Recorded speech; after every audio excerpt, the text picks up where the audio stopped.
मके मन हो चवन वर मुर्शद तुझको लड़ी आया हयला बने मखे मन वो चवन मके मन हो चवन वर मुर्शद तुझको लड़ी आया हयला बने मखे मन वो चवन पोता दान पाप हट जाला सादा वगुलन वर मुर्शद तुझको लड़ी आया हयला बने मखे मन वो चवन बने मके मन हो वो चवन वर मुर्शद तुझको लड़ी आया हयला बने मखे मन वो चवन तावारी हो जाना हम जाला जड़िया लाल वजतन वर मुर्शद तुझको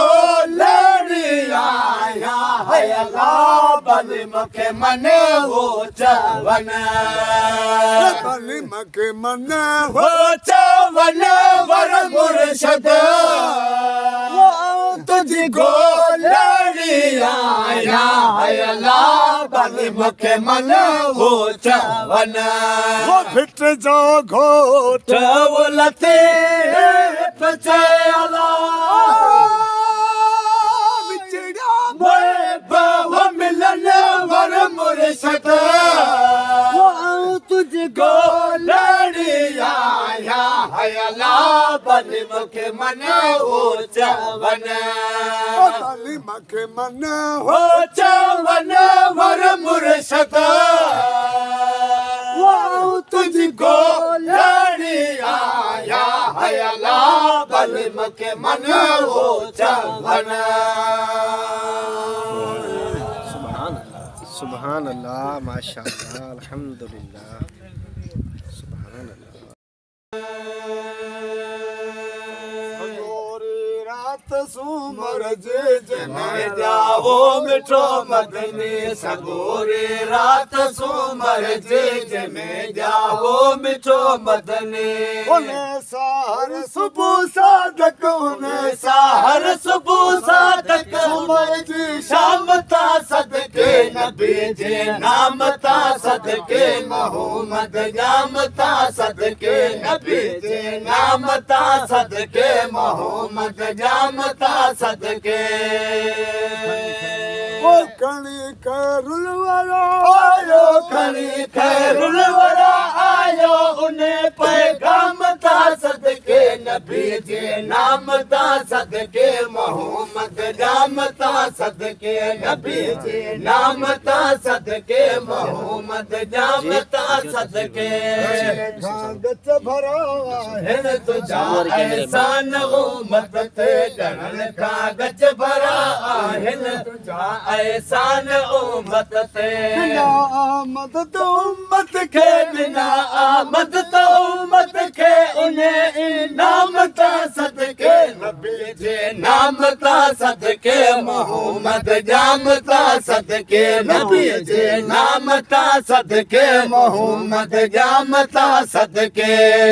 कणी करुल वाला आयो घणी खैरुल वरा आयो उन्हें पैगाम ता सदके नबी जे नाम ता सदके मोहम्मद नाम ता सदके नबी जे नाम ता सदके मोहम्मद नाम ता सदके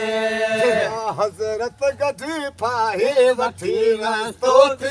राहे जे मां हजरत गधी पाहे स्तोत्र राहे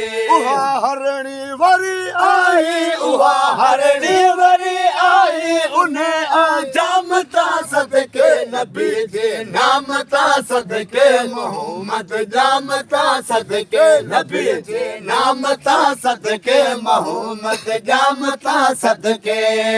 खणी खैरुल वरा आयो खणी खैरुल वरा आयो उने पैगाम ता सदके नबी जे नाम ता सदके मोहम्मद जाम ता सदके नबी जे नाम ता सदके मोहम्मद जाम ता सदके राजो तो खेर पर दिशा डोरे मदीने में चले राजो तो रहे पर दिशा डोरे मदीने में छजा घर बार कुल घोरे छजा घर बार कुल घोरे तुझे घर गाम ता सदके नबी जे नाम ता सदके मोहम्मद जाम ता सदके नबी जे नाम ता सदके मोहम्मद जाम ता सदके खणी खैरुल वरा आयो खणी खैरुल वरा आयो उन्हें पैगाम ता सदके नबी जे नाम ता सदके मोहम्मद जाम ता सदके नबी जे नाम ता सदके मोहम्मद जाम ता सदके माशाअल्लाह अल्हम्दुलिल्लाह